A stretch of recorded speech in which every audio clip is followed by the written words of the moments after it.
It's time to stitch out I Scream on our 2 scoops bench pillow. Ice cream in a cone. Ice cream. The I Scream block is on page 17. I have the background fabric fused with interfacing on the back, and I have the batting. This block also uses the blue felt from the embellishment packet.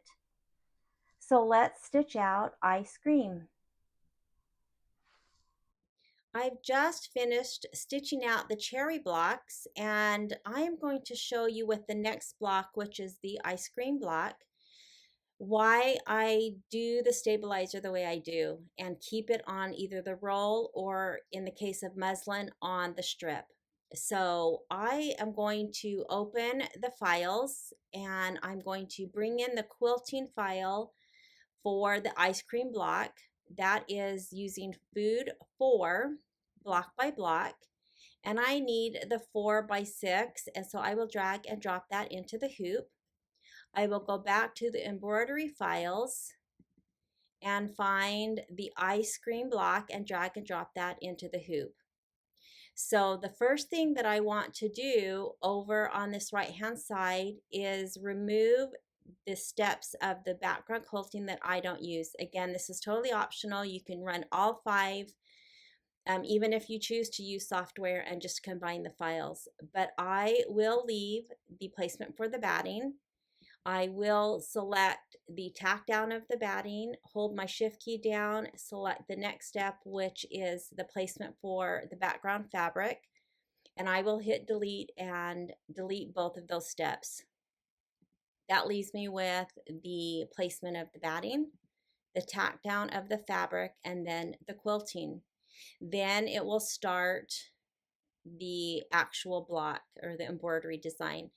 There will be a placement for the felt in this case, the stitching, and then the words. And so that's what I want. And those are the only changes I need to make. I don't need to color sort or do anything else with this. I just wanted to combine this into one file, and I'm going to show you why.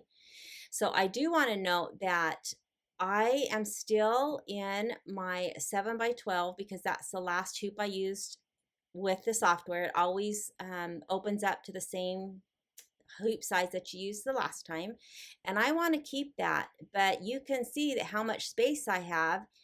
And if I command A on my Mac, or you can just drag a selection box to select both those designs, come up to this rotate right, and you can see how nice it fits into my 7x12 hoop. Now I am going to just save this. I could have just saved it vertical and then rotated it my machine, but again, I'm in software and I can do all of those extra steps in the software. And another reason I like using software is I can, if I wasn't making videos for everyone, I could sit and go through the whole book or go through one section, do all of my combining while I was sitting, watching a TV show and saving them, and then they would be ready to go. So this is ready to go. And so I am going to come to File, Save Stitch File As. I will again save that into my combined files folder, and I will name this, and then I will add it to my USB and take it to my machine. So now that I have this ready to go, let me go show you what I'm going to do, and again why I leave the strip of my stabilizer attached. So I'm back in my machine. I just added the I Scream block to my USB and plugged it back in. You can see I still have my 2 little cherries attached. Of course, by the time you see this video, I will have the cherries already done and cut to size. So now here's where I left off. It says finished embroidering. I need to select OK. And then I need to select OK again. And now I need to hit return. I'm not going to do anything with these cherries yet, so I will hit return. And that puts me back into the screen where I can add something to this hoop. So I will come to add. I will go to my USB, back to my combined files folder, and bring in the I Scream block.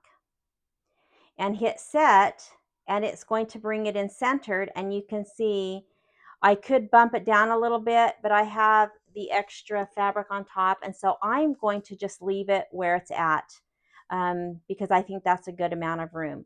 So now, before I hit embroidery, because I need to now get rid of the cherries, I only wanted to leave them because I needed to make sure that this didn't overlap, or if I needed to move it closer, I knew where to stop. So now I need to go ahead and select the cherries. Because the ice cream block came in last, that is selected by default. So I need to select the cherries and go down to my delete. It asked me if I want to delete it. I do. And so now I just need to make sure not to move that. I could move it up if I wanted, but again, that's the whole point of me keeping my stabilizer attached, is I can save all this. And so I just don't want to move it down because that would run into my cherries. So now that I have the cherries deleted, I can hit embroidery. I know that this will stitch out just fine, and we can start by stitching out the placement for the batting. So I'm going to run the first few steps, which is the placement for the batting. I will place my batting and place my fabric, and then run the tack down of the fabric and the background quilting.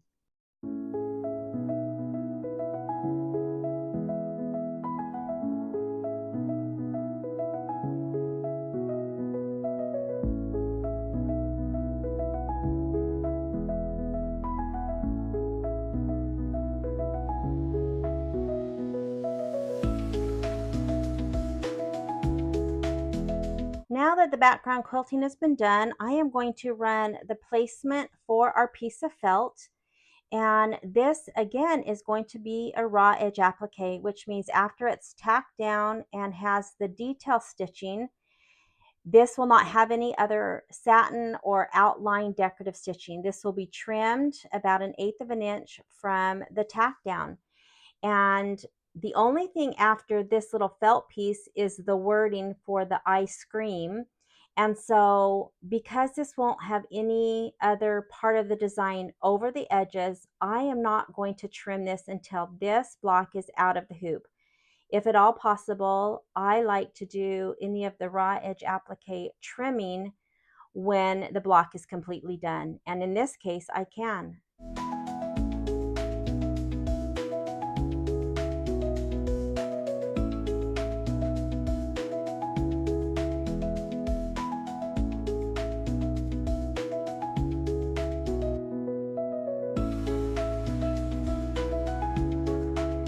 This is where you would take your hoop off of your machine and trim this felt. Again, I'm going to wait. I am going to do my last step, which is the words. And I also, since this will be the dark shadow color, it's not quite black, it's probably one of my favorite colors, I did put a black bobbin in. I try to do that when I have words that are dark. I will put a dark bobbin in. I don't think it's really necessary because I've done words with black thread with just a white bobbin and it's been fine. But I have a bunch of black bobbins that are pre-wound that came with a set, and so I use them when I think about it. So let's finish this last step.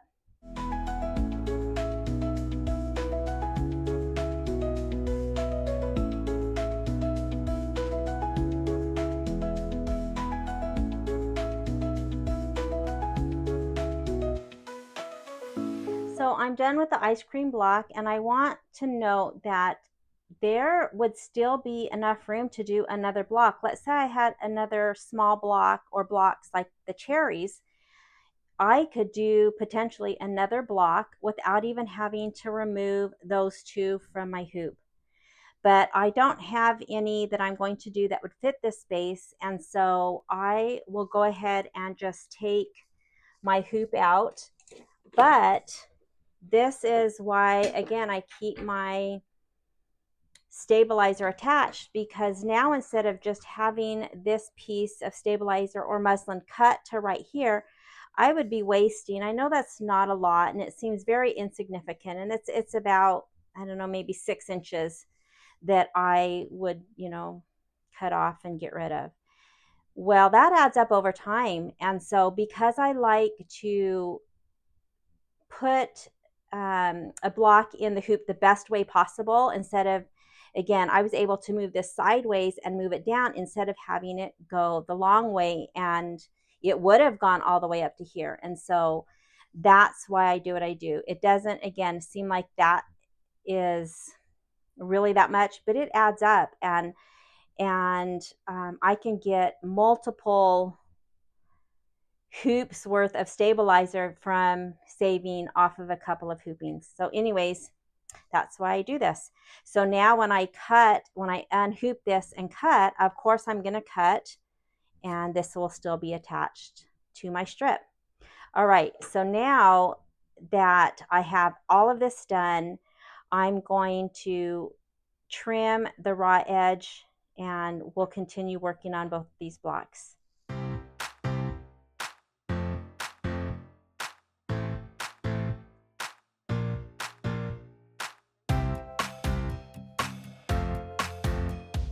So I've taken this out of the hoop, and I am going to just trim this excess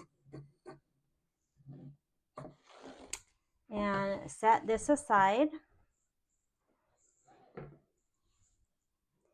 And now I'm going to cut these little jump stitches on the bottom of this word, and then I'm going to trim around this felt.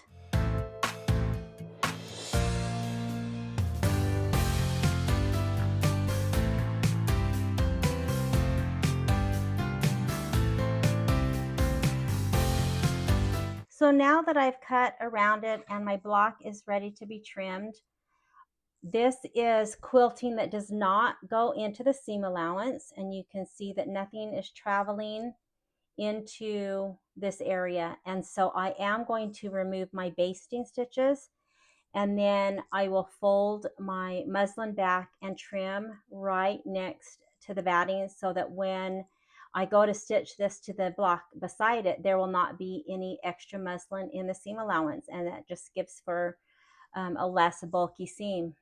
So I'm going to remove the basting.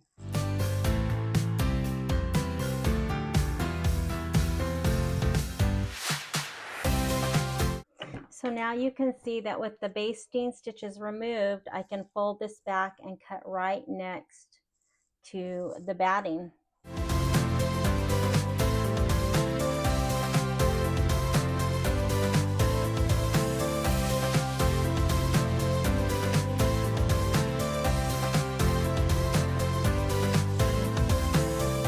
Now I'm going to go press this so I can cut it to size.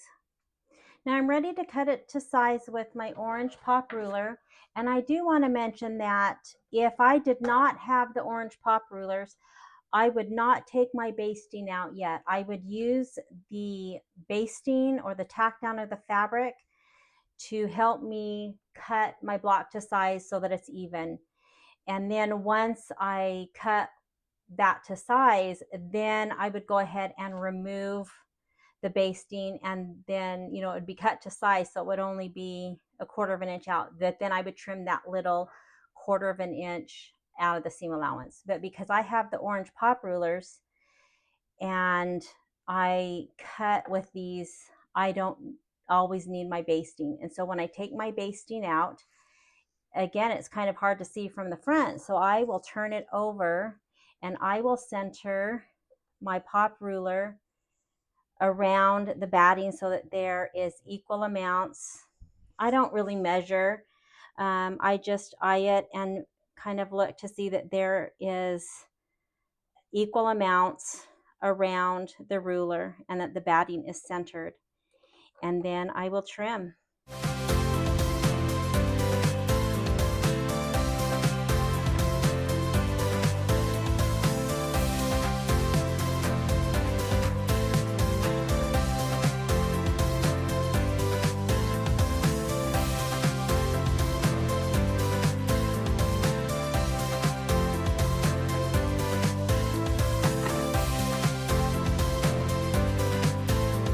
There's our block. Now that we have several blocks done, I do want to mention that I have just been putting all of the blocks that I'm doing for section 1 into a packet. That way it keeps them together, it keeps them clean and flat, and I don't lose them somewhere. So I will just keep putting all of my finished blocks in the packet until section 1 is done and we're ready to sew them together.